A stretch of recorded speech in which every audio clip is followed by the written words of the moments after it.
ਸਤਿ ਸ਼੍ਰੀ ਅਕਾਲ, ਆਦਾਬ, ਨਮਸਕਾਰ। मैं हाँ प्रवीण शर्मा ਤੇ ਤੁਸੀਂ ਸੁਣਦੇ ਜਾ ਰਹੇ ਹੋ ਪੰਜਾਬੀ ਰੇਡੀਓ USA ਤੇ ਪੰਜਾਬੀ ਖਬਰਾਂ। ਅੱਜ ਦਿਨ ਸ਼ੁੱਕਰਵਾਰ 19 ਜੁਲਾਈ 2019 4 ਸਾਵਣ ਨਾਨਕਸ਼ਾਹੀ ਸੰਮਤ 551।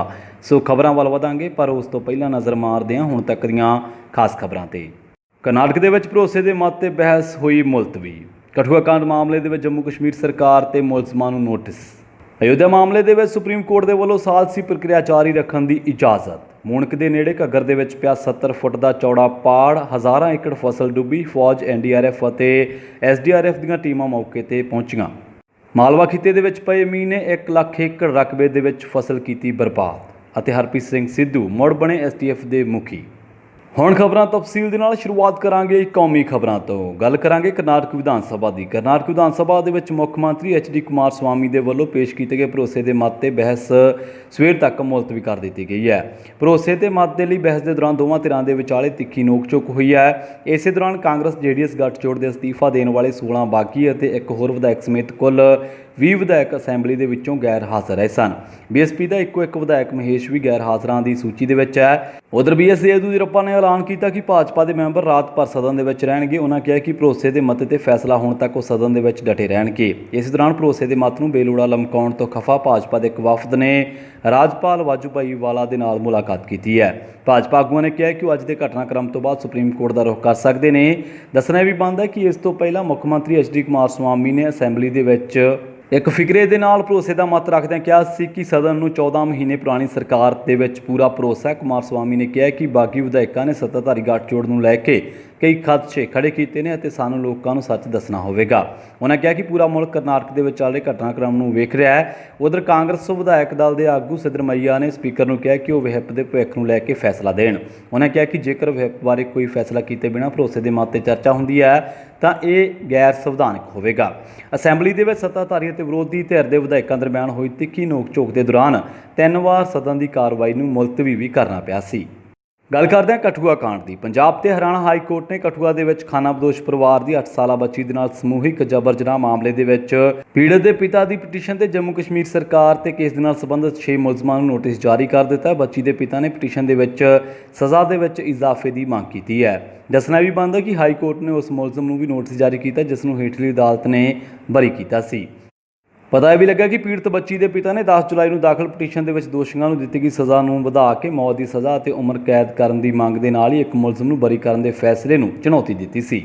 ਦੱਸਣਾ ਵੀ ਬਣਦਾ ਕਿ ਪਟੀਸ਼ਨਰ ਦੇ ਵਕੀਲ ਉਤਸਵ ਬੈਂਸ ਨੇ ਕਿਹਾ ਕਿ ਅਦਾਲਤ ਨੇ ਜੰਮੂ ਕਸ਼ਮੀਰ ਸਰਕਾਰ ਤੇ ਕੇਸ ਦੇ ਨਾਲ ਜੁੜੇ ਸਾਰੇ ਦੋਸ਼ੀਆਂ ਨੂੰ ਨੋਟਿਸ ਜਾਰੀ ਕਰ ਦਿੱਤਾ ਹੈ। ਵਕੀਲ ਨੇ ਇਹ ਵੀ ਗੱਲ ਦੱਸੀ ਹੈ ਕਿ ਜਸਟਿਸ ਰਾਜੀਵ ਸ਼ਰਮਾ ਤੇ ਹਰਿੰਦਰ ਸਿੰਘ ਸਿੱਧੂ ਦੀ ਬੈਂਚ ਨੇ ਕੇਸ ਦੀ ਅਗਲੀ ਸੁਣਵਾਈ 7 ਅਗਸਤ ਦੇ ਲਈ ਮੁਕਰਰ ਕੀਤੀ ਹੈ।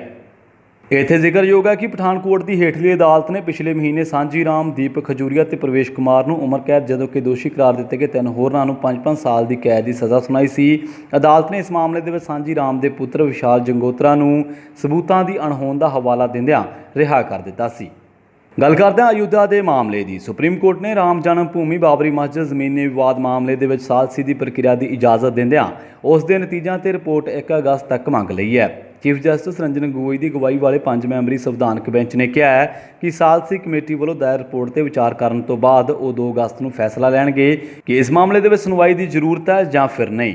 ਸੁਪਰੀਮ ਕੋਰਟ ਦੇ ਸਾਬਕਾ ਜਸਟਿਸ FMI ਕਲੀਫੁਲਾ ਦੀ ਪ੍ਰਧਾਨਗੀ ਵਾਲੀ ਕਮੇਟੀ ਦੀ ਰਿਪੋਰਟ ਤੇ ਵਿਚਾਰ ਕਰਨ ਵਾਲੇ ਬੈਂਚ ਨੇ ਕਿਹਾ ਹੈ ਕਿ ਉਸ ਦੇ ਪਹਿਲਾਂ ਦੇ ਹੁਕਮਾਂ ਦੇ ਮੁਤਾਬਕ ਰਿਪੋਰਟਾਂ ਦੀਆਂ ਗੱਲਾਂ ਗੁਪਤ ਰੱਖੀਆਂ ਜਾਣਗੀਆਂ। ਬੈਂਚ ਦੇ ਵਿੱਚ justice SK Bobde, justice DY Chandrachud, justice Ashok Bhushan ਅਤੇ ਜਸਟਿਸ SA ਨਜ਼ੀਰ ਸ਼ਾਮਲ ਸਨ। ਦੱਸਣਾ ਵੀ ਬਣਦਾ ਕਿ ਬੈਂਚ ਨੇ ਉਹ ਧਿਰ ਦੀ ਅਪੀਲ ਦਾ ਵੀ ਨੋਟਿਸ ਲਿਆ ਜਿਸ ਨੇ ਮਾਮਲੇ ਦੇ ਨਾਲ ਸੰਬੰਧਿਤ ਰਿਕਾਰਡਾਂ ਦੀਆਂ ਅਨੁਵਾਦਿਤ ਕਾਪੀਆਂ ਦੇ ਵਿੱਚ ਗਲਤੀਆਂ ਦਾ ਜ਼ਿਕਰ ਕੀਤਾ ਸੀ। ਰੁਖ ਕਰਦੇ ਹਾਂ ਪੰਜਾਬ ਦਾ। ਸ਼ੁਰੂਆਤ ਕਰਦੇ ਹਾਂ ਸੰਗਰੂਰ ਤੋਂ। ਸੰਗਰੂਰ ਜ਼ਿਲ੍ਹੇ ਦੇ ਵਿੱਚੋਂ ਲੰਘਦੇ ਘੱਗਰ ਦਰਿਆ ਦੇ ਬੰਨ੍ਹ ਦੇ ਵਿੱਚ ਮੂਣਕ ਦੇ ਪਿੰਡ ਫੁਲਦ ਦੇ ਕੋਲ ਸਵੇਰੇ ਵੱਡਾ ਪਾੜ ਪੈਣ ਦੇ ਕਰਕੇ ਨੇੜਲੇ ਕਈ ਪਿੰਡਾਂ ਦੀ ਕਰੀਬ 3 ਤੋਂ 4 ਹਜ਼ਾਰ ਏਕੜ ਫਸਲ ਪਾਣੀ ਦੇ ਵਿੱਚ ਡੁੱਬ ਚੁੱਕੀ ਹੈ। ਇਸ ਦੇ ਕਾਰਨ ਘੱਗਰ ਨੇੜਲੇ ਪਿੰਡਾਂ ਦੇ ਲੋਕਾਂ ਦੇ ਵਿੱਚ ਸਹਿਮ ਦਾ ਮਾਹੌਲ ਪੈਦਾ ਹੋ ਗਿਆ ਹੈ। ਘੱਗਰ ਦੇ ਬੰਨ੍ਹ ਦੇ ਵਿੱਚ ਕਈ ਥਾਈਂ ਆਈਆਂ ਦਰਾੜਾਂ ਦੇ ਕਾਰਨ ਲੋਕ ਸਹਿਮੇ ਹੋਏ ਨੇ। ਮੂਣਕ ਨੇੜਲੇ ਪਿੰਡਾਂ ਦੇ ਸੈਂਕੜੇ ਲੋਕ ਸਵੇਰ ਤੋਂ ਹੀ ਪਾੜ ਪੂਰਨ ਦੇ ਵਿੱਚ ਜੁਟੇ ਹੋਏ ਨੇ ਅਤੇ ਇਸ ਸਥਿਤੀ ਦੇ ਨਾਲ ਨਜਿੱਠਣ ਦੇ ਲਈ ਬਾਅਦ ਦੁਪਹਿਰ ਭਾਰਤੀ ਫੌਜ, NDRF ਅਤੇ SDRF ਦੀਆਂ ਟੀਮਾਂ ਮੌਕੇ ਤੇ ਪੁੱਜ ਕੇ ਪਾੜ ਪੂਰਨ ਦੇ ਕਾਰਜ ਦੇ ਵਿੱਚ ਜੁਟ ਗਈਆਂ ਸਨ। ਘੱਗਰ ਦਰਿਆ ਦੇ ਵਿੱਚ ਪਾੜ ਪੈਣ ਦੇ ਕਾਰਨ ਲਗਾਤਾਰ ਫੈਲ ਰਹੇ ਪਾਣੀ ਦੇ ਮੱਦੇਨਜ਼ਰ ਮੂਣਕ ਸ਼ਹਿਰ ਅਤੇ ਨੇੜਲੇ ਪਿੰਡਾਂ ਦੇ ਵਿੱਚ ਸਪੀਕਰਾਂ ਦੇ ਰਾਹੀਂ ਹੋਕੇ ਦੇ ਕੇ ਲੋਕਾਂ ਨੂੰ ਸੁਚੇਤ ਕੀਤਾ ਗਿਆ ਹੈ। ਪਤਾ ਲੱਗਿਆ ਕਿ ਸਵੇਰੇ ਕਰੀਬ 6 ਵਜੇ ਮੂਣਕ ਨੇੜਲੇ ਪਿੰਡ ਮਕਰੋੜ ਸਾਹਿਬ ਅਤੇ ਫੂਲ ਦੇ ਵਿਚਾਲੇ ਘੱਗਰ ਦਰਿਆ ਦੇ ਬੰਨ੍ਹ ਦੇ ਵਿੱਚ ਕਰੀਬ 25 ਫੁੱਟ ਚੌੜਾ ਪਾੜ ਪੈ ਗਿਆ ਸੀ। ਪਤਾ ਲੱਗਦਿਆਂ ਹੀ ਸੈਂਕੜੇ ਲੋਕ ਮੌਕੇ 'ਤੇ ਇਕੱਠੇ ਹੋ ਗਏ ਸਨ ਅਤੇ ਆਪ ਹੀ ਥੈਲਿਆਂ ਦੇ ਵਿੱਚ ਮਿੱਟੀ ਭਰ ਕੇ ਦਰਖਤ ਸੁੱਟ ਕੇ ਪਾੜ ਨੂੰ ਭਰਨ ਦੇ ਵਿੱਚ ਜੁਟ ਗਏ ਸਨ, ਪਰ ਪਾਣੀ ਦੇ ਤੇਜ਼ ਵਹਾਅ ਦੇ ਕਾਰਨ ਉਹਨਾਂ ਨੂੰ ਸਫਲਤਾ ਨਹੀਂ ਮਿਲੀ। ਸੂਚਨਾ ਮਿਲਦਿਆਂ ਹੀ ਡਿਪਟੀ ਕਮਿਸ਼ਨਰ ਘਨਸ਼ਿਆਮ ਥੋਰੀ ਅਤੇ ਜ਼ਿਲ੍ਹਾ ਪੁਲਿਸ ਮੁਖੀ ਡਾਕਟਰ ਸੰਦੀਪ ਗਰਗ ਵੀ ਮੌਕੇ 'ਤੇ ਪਹੁੰਚ ਗਏ ਸਨ। ਪਤਾ ਇਹ ਵੀ ਲੱਗਾ ਕਿ ਲੱਖ ਕੋਸ਼ਿਸ਼ਾਂ ਦੇ ਬਾਵਜੂਦ ਸ਼ਾਮ ਤੱਕ ਸਿਰਫ 3 ਫੁੱਟ ਤੱਕ ਹੀ ਪਾੜ ਭਰਿਆ ਜਾ ਸਕਿਆ, ਪਰ ਪਾਣੀ ਦੇ ਤੇਜ਼ ਵਹਾਅ ਦੇ ਕਰਕੇ ਪਾੜ ਕਰੀਬ 20 ਫੁੱਟ ਹੋਰ ਵੱਧ ਗਿਆ ਅਤੇ ਪਾੜ ਹੁਣ 60 ਫੁੱਟ ਦੇ ਕਰੀਬ ਦੱਸਿਆ ਗਿਆ।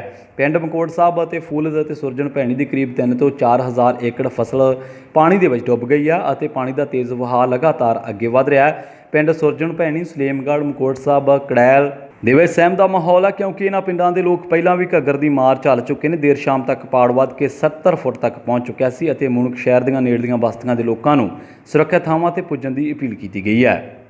ਦੱਸਣਾ ਬਣਦਾ ਕਿ ਮਾਲਵਾ ਖਿੱਤੇ ਦੇ ਵਿੱਚ ਮੀਂਹਾਂ ਦੇ ਪਾਣੀ ਨੇ ਕਰੀਬ 1 ਲੱਖ ਏਕੜ ਫਸਲ ਝੰਬ ਦਿੱਤੀ ਹੈ, ਜਿਸ ਦੇ ਨਾਲ ਕਿਸਾਨਾਂ ਦੇ ਫਿਕਰ ਅਤੇ ਲਾਗਤ ਖਰਚੇ ਵੱਧ ਜਾਣੇ ਨੇ। ਸੈਂਕੜੇ ਪਿੰਡਾਂ ਦੇ ਵਿੱਚ ਮੀਂਹ ਦਾ ਪਾਣੀ ਦੇਲੀਆਂ ਟੱਪ ਚੁੱਕਿਆ ਅਤੇ ਖੇਤ ਭਰੇ ਪਏ ਨੇ।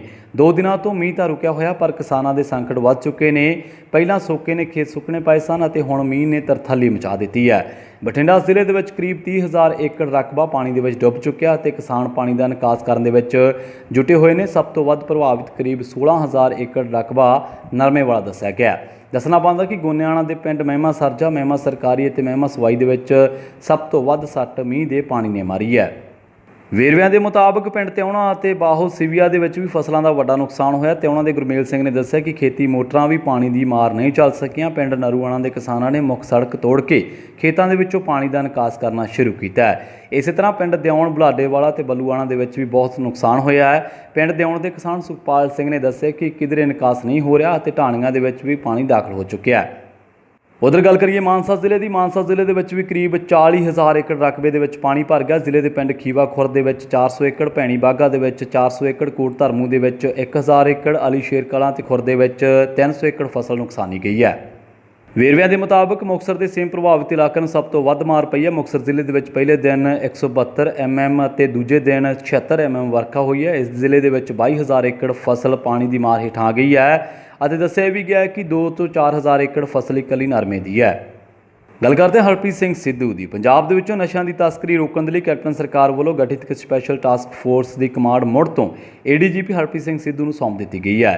ਨਾਭਾ ਅਤੇ ਲੁਧਿਆਣਾ ਜ਼ਿਲ੍ਹਿਆਂ ਦੇ ਵਿੱਚ ਵਾਪਰੀਆਂ 2 ਵੱਡੀਆਂ ਘਟਨਾਵਾਂ ਨੂੰ ਗੰਭੀਰਤਾ ਦੇ ਨਾਲ ਲੈਂਦਿਆਂ ਰੋਹਿਤ ਚੌਧਰੀ ਵੀ ਵਧੀਕ DGP ਵਜੋਂ ਛੁੱਟੀ ਕਰ ਦਿੱਤੀ ਗਈ ਹੈ ਅਤੇ IG ਪ੍ਰਵੀਨ ਕੁਮਾਰ ਸਿਨਹਾ ਨੂੰ ਕਾਰਜਕਾਰੀ ADGP ਤੋਂ IG ਜੇਲ੍ਹਾਂ ਤੈਨਾਤ ਕੀਤਾ ਗਿਆ। ਸਰਕਾਰ ਵੱਲੋਂ STF ਦਾ ਮੁਖੀ ਬਦਲਣ ਸੰਬੰਧੀ ਅਚਨਚੇਤ ਲਏ ਗਏ ਫੈਸਲੇ ਦੇ ਨਾਲ ਪ੍ਰਸ਼ਾਸਕੀ ਅਤੇ ਰਾਜਸੀ ਹਲਕਿਆਂ ਦੇ ਵਿੱਚ ਭਾਰੀ ਚਰਚਾ ਹੈ। ਦੱਸਣਾ ਇਹ ਵੀ ਬਣਦਾ ਕਿ ਸੂਬੇ ਦੇ ਵਿੱਚ ਨਸ਼ਿਆਂ ਦਾ ਪ੍ਰਕੋਪ ਵਧਣ ਅਤੇ ਪਿਛਲੇ ਦਿਨਾਂ ਦੇ ਵਿੱਚ ਓਵਰਡੋਜ਼ ਦੇ ਕਾਰਨ ਨੌਜਵਾਨਾਂ ਦੀਆਂ ਹੋਈਆਂ ਮੌਤਾਂ ਦੀਆਂ ਰਿਪੋਰਟਾਂ ਤੋਂ ਘਬਰਾਈ ਸਰਕਾਰ ਨੇ ਹਰਪ੍ਰੀਤ ਸਿੰਘ ਸਿੱਧੂ ਨੂੰ ਮੁੜ ਤੋਂ STF ਮੁਖੀ ਲਾਉਣ ਦਾ ਫੈਸਲਾ ਲਿਆ ਹੈ। ਪੰਜਾਬ ਸਰਕਾਰ ਦੇ ਸਥਾਨਕ ਸਰਕਾਰਾਂ ਵਿਭਾਗ ਦੀ ਗੱਲ ਕਰਾਂਗੇ, ਜਿਸ ਦੇ ਵਿੱਚੋਂ ਲੁਧਿਆਣਾ ਸਿਟੀ ਸੈਂਟਰ ਘੁਟਾਲੇ ਦੇ ਨਾਲ ਸੰਬੰਧਿਤ ਫਾਈਲ ਸਮੇਤ ਕੁਝ ਹੋਰ ਮਹੱਤਵਪੂਰਨ ਫਾਈਲਾਂ ਗੁੰਮ ਹੋ ਚੁੱਕੀਆਂ ਨੇ। ਇਹਨਾਂ ਫਾਈਲਾਂ ਨੂੰ ਲੱਭਣ ਦੇ ਲਈ ਗੰਭੀਰ ਯਤਨ ਕੀਤੇ ਜਾ ਰਹੇ ਨੇ। ਸਿਟੀ ਸੈਂਟਰ ਘੁਟਾਲੇ ਦੇ ਨਾਲ ਸੰਬੰਧਿਤ ਕੇਸ ਦੇ ਵਿੱਚ ਮੁੱਖ ਮੰਤਰੀ ਕੈਪਟਨ ਅਮਰਿੰਦਰ ਸਿੰਘ ਦਾ ਨਾਮ ਵੀ ਕਥਿਤ ਤੌਰ ਤੇ ਜੁੜਦਾ ਹੈ। ਇਹ ਕੇਸ ਲੁਧਿਆਣਾ ਦੀ ਅਦਾਲਤ ਦੇ ਵਿੱਚ ਚੱਲ ਰਿਹਾ ਹੈ। ਦੱਸਣਾ ਬਣਦਾ ਕਿ ਪੰਜਾਬ ਵਿਜੀਲੈਂਸ ਬਿਊਰੋ ਪਹਿਲਾਂ ਹੀ 1144 ਕਰੋੜ ਰੁਪਏ ਦੇ ਕਥਿਤ ਲੁਧਿਆਣਾ ਸਿਟੀ ਸੈਂਟਰ ਘੁਟਾਲੇ ਦੇ ਵਿੱਚ ਮੁੱਖ ਮੰਤਰੀ ਨੂੰ ਕਲੀਨ ਚਿੱਟ ਦੇ ਚੁੱਕੀ ਹੈ ਅਤੇ ਇਸ ਕੇਸ ਨੂੰ ਬੰਦ ਕਰਵਾਉਣ ਦੀ ਤਿਆਰੀ ਦੇ ਵਿੱਚ ਹੈ। ਭਰੋਸੇਯੋਗ ਸੂਤਰਾਂ ਦਾ ਕਹਿਣਾ ਹੈ ਕਿ ਜਿਹੜੀਆਂ 5 ਫਾਈਲਾਂ ਗੁੰਮ ਹੋਈਆਂ ਨੇ, ਇਹਨਾਂ ਦੇ ਵਿੱਚ ਈਸ਼ਰ ਨਗਰ ਲੁਧਿਆਣਾ ਦੀ ਖੇਤੀਬਾੜੀ ਜ਼ਮੀਨ ਦੇ ਵਿੱਚ ਨਜਾਇਜ਼ ਉਸਾਰੀਆਂ ਦੇ ਨਾਲ ਸੰਬੰਧਿਤ ਫਾਈਲ, ਨਗਰ ਪਾਲਿਕਾਵਾਂ ਦੇ ਅਧਿਕਾਰ ਖੇਤਰ ਦੇ ਵਿੱਚੋਂ ਮਨੋਰੰਜਨ ਟੈਕਸ ਦੇ ਨਾਲ ਸੰਬੰਧਿਤ ਫਾਈਲ, ਨਗਰ ਪੰਚਾਇਤ ਮਹਿਰਾਜ ਬਠਿੰਡਾ ਦੇ ਵਿੱਚ ਨਵੇਂ ਕਰਵਾਏ ਜਾਣ ਵਾਲੇ ਵਿਕਾਸ ਕੰਮਾਂ ਦੇ ਨਾਲ ਸੰਬੰਧਿਤ ਫਾਈਲ ਵੀ ਸ਼ਾਮਲ ਹੈ। ਸੂਤਰਾਂ ਦਾ ਕਹਿਣਾ ਹੈ ਕਿ ਸਥਾਨਕ ਸਰਕਾਰਾਂ ਬਾਰੇ ਮੰਤਰੀ ਨਵਜੋਤ ਸਿੰਘ ਸਿੱਧੂ ਨੇ ਵਿਭਾਗ ਬਦਲੇ ਜਾਣ ਤੋਂ ਪਿੱਛੋਂ ਚਾਰ ਛੱਡਣ ਸਮੇਂ ਅਹਿਮ ਫਾਈਲਾਂ ਵਿਭਾਗ ਨੂੰ ਵਾਪਸ ਦੇ ਦਿੱਤੀਆਂ ਸਨ, ਪਰ ਲੁਧਿਆਣਾ ਸਿਟੀ ਸੈਂਟਰ ਘੁਟਾਲੇ ਦੇ ਨਾਲ ਸੰਬੰਧਿਤ ਫਾਈਲ ਅਤੇ ਕੁਝ ਹੋਰ ਫਾਈਲਾਂ ਨਹੀਂ ਮਿਲ ਰਹੀਆਂ। ਜੇ ਫਾਈਲਾਂ ਨਹੀਂ ਮਿਲਦੀਆਂ ਤਾਂ ਇਹਨਾਂ ਫਾਈਲਾਂ ਨੂੰ ਮੁੜ ਤੋਂ ਤਿਆਰ ਕਰਨਾ ਪਵੇਗਾ, ਪਰ ਵਿਭਾਗ ਗੁੰਮ ਫਾਈਲਾਂ ਨੂੰ ਲੱਭਣ ਦੇ ਲਈ ਪੂਰੀ ਵਾਹ ਲਾ ਰਿਹਾ ਹੈ। ਪਤਾ ਲੱਗਿਆ ਕਿ ਵਿਭਾਗ ਨੇ ਇਹਨਾਂ ਫਾਈਲਾਂ ਦੀ ਜਾਣਕਾਰੀ ਮੁੱਖ ਮੰਤਰੀ ਨੂੰ ਦੇਣ ਦੇ ਲਈ ਸੂਚੀ ਤਿਆਰ ਕਰ ਲਈ ਹੈ। ਫਾਈਲਾਂ ਨਾ ਮਿਲਣ ਕਰਕੇ ਇੱਕ ਸੀਨੀਅਰ ਅਧਿਕਾਰੀ ਨੂੰ ਸਿੱਧੂ ਦੇ ਨਾਲ ਸੰਪਰਕ ਰੱਖਣ ਦੇ ਲਈ ਕਿਹਾ ਗਿਆ, ਤਾਂ ਜੋ ਇਸ ਗੱਲ ਦਾ ਪਤਾ ਲਾਇਆ ਜਾ ਸਕੇ ਕਿ ਜਿਹੜੀਆਂ ਫਾਈਲਾਂ ਮਿਲ ਨਹੀਂ ਰਹੀਆਂ ਉਹ ਸਿੱਧੂ ਕੋਲ ਨੇ ਜਾਂ ਫਿਰ ਨਹੀਂ। ਪਰ ਸਿੱਧੂ ਦੇ ਨਾਲ 6 ਜੂਨ ਤੋਂ ਬਾਅਦ ਕਿਸੇ ਤਰ੍ਹਾਂ ਦਾ ਕੋਈ ਤਾਲਮੇਲ ਨਹੀਂ ਹੋ ਸਕਿਆ। ਉਹਨਾਂ ਨੇ ਆਪਣੇ ਅਸਤੀਫੇ ਦੀ ਜਾਣਕਾਰੀ ਵੀ ਟਵਿੱਟਰ ਤੇ ਹੀ ਦਿੱਤੀ ਸੀ। ਗੱਲ ਕਰਦੇ ਹਾਂ ਬੇਅਦਬੀ ਦੀਆਂ ਘਟਨਾਵਾਂ ਦੀ ਅਤੇ ਕਲੋਜ਼ਰ ਰਿਪੋਰਟ ਦੀ। ਪੰਜਾਬ ਦੇ ਵਿੱਚ ਵਾਪਰੀਆਂ ਬੇਅਦਬੀ ਦੀਆਂ ਘਟਨਾਵਾਂ ਸੰਬੰਧੀ ਸੀਬੀਆਈ ਵੱਲੋਂ ਕਰੀਬ 3.5 ਸਾਲ ਵੱਖ-ਵੱਖ ਪਹਿਲੂਆਂ ਤੇ ਜਾਂਚ ਪੜਤਾਲ ਕਰਨ ਤੋਂ ਬਾਅਦ ਪਿਛਲੇ ਦਿਨੀ ਅਚਾਨਕ ਮੋਹਾਲੀ ਦੀ ਵਿਸ਼ੇਸ਼ ਸੀਬੀਆਈ ਅਦਾਲਤ ਦੇ ਵਿੱਚ ਕੇਸ ਖਤਮ ਕਰਨ ਲਈ ਦਾਇਰ ਕੀਤੀ ਗਈ ਕਲੋਜ਼ਰ ਰਿਪੋਰਟ ਦਾ ਪੰਜਾਬ ਪੁਲਿਸ ਦੀ ਜਾਂਚ ਤੇ ਕੋਈ ਅਸਰ ਨਹੀਂ ਪਵੇਗਾ। ਇਹ ਗੱਲ ਪੰਜਾਬ ਪੁਲਿਸ ਦੀ ਵਿਸ਼ੇਸ਼ ਜਾਂਚ ਟੀਮ ਦੇ senior member IG Kunwar Vijay Pratap Singh ਨੇ ਇੱਕ ਮੀਡੀਆਦਾਰ ਨਾਲ ਗੱਲਬਾਤ ਦੇ ਦੌਰਾਨ ਕਹੀ ਹੈ। ਉਹਨਾਂ ਕਿਹਾ ਕਿ ਸੀਬੀਆਈ ਦੀ ਕਲੋਜ਼ਰ ਰਿਪੋਰਟ ਦੇ ਨਾਲ ਪੁਲਿਸ ਦੀ ਜ਼ਿੰਮੇਵਾਰੀ ਵੱਧ ਚੁੱਕੀ ਹੈ। ਉਹਨਾਂ ਦੱਸਿਆ ਕਿ ਬੀਤੀ 27 ਮਈ ਨੂੰ ਕੋਟਕਪੂਰਾ ਗੋਲੀकांड ਮਾਮਲੇ ਦੇ ਵਿੱਚ ਸਿੱਟ ਦੇ ਵੱਲੋਂ ਫਰੀਦਕੋਟ ਅਦਾਲਤ ਦੇ ਵਿੱਚ ਮੁਲਜ਼ਮਾਂ ਦੇ ਖਿਲਾਫ ਮੁੱਖ ਚਲਾਨ ਪੇਸ਼ ਕੀਤਾ ਜਾ ਚੁੱਕਿਆ ਅਤੇ ਇਹ ਅਹਿਮ ਦਸਤਾਵੇਜ਼ ਦੇ ਵਿੱਚ ਘਟਨਾਕ੍ਰਮ ਸੰਬੰਧੀ ਸਾਰੀ ਲੋੜੀਂਦੀ ਜਾਣਕਾਰੀ ਉਪਲਬਧ ਹੈ। ਉਹਨਾਂ ਕਿਹਾ ਕਿ ਸੀਬੀਆਈ ਦੀ ਇਸ ਕਾਰਵਾਈ ਦੇ ਨਾਲ ਪੰਜਾਬ ਪੁਲਿਸ ਦੀ ਚਾਰਜਸ਼ੀਟ ਉੱਤੇ ਕੋਈ ਮਾੜਾ ਪ੍ਰਭਾਵ ਨਹੀਂ ਪਵੇਗਾ। ਉਹਨਾਂ ਕਿਹਾ ਕਿ ਸਿੱਟ ਕਾਨੂੰਨ ਦੇ ਮੁਤਾਬਕ ਆਪਣਾ ਕੰਮ ਕਰ ਚੁੱਕੀ ਹੈ ਅਤੇ ਆਉਣ ਵਾਲੇ ਸਮੇਂ ਦੇ ਵਿੱਚ ਪੁਲਿਸ ਆਪਣੀ ਜਾਂਚ ਨੂੰ ਹੋਰ ਤੇਜ਼ ਕਰੇਗੀ। ਉਹਨਾਂ ਇਹ ਵੀ ਕਿਹਾ ਕਿ ਨਾਭਾ ਜੇਲ੍ਹ ਦੇ ਵਿੱਚ ਬੰਦ ਡੇਰਾ ਪ੍ਰੇਮੀ ਮਹਿੰਦਰਪਾਲ ਸਿੰਘ ਬਿੱਟੂ ਦੀ ਮੌਤ ਦੇ ਨਾਲ ਸਿੱਟ ਦੀ ਕਾਰਵਾਈ ਪ੍ਰਭਾਵਿਤ ਨਹੀਂ ਹੋਵੇਗੀ। ਉਹਨਾਂ ਕਿਹਾ ਕਿ ਸੀਬੀਆਈ ਨੇ ਕਰੀਬ 3.5 ਸਾਲ ਇਸ ਦੀ ਜਾਂਚ ਕੀਤੀ ਹੈ। ਜੇਕਰ ਸੀਬੀਆਈ ਦੀ ਜਾਂਚ ਕਿਸੇ ਤਣ ਪਤਨ ਲੱਗ ਜਾਂਦੀ ਤਾਂ ਪੁਲਿਸ ਨੂੰ ਤਫਤੀਸ਼ ਦੇ ਵਿੱਚ ਇਸ ਦਾ ਕਾਫੀ ਫਾਇਦਾ ਹੋਣਾ ਸੀ।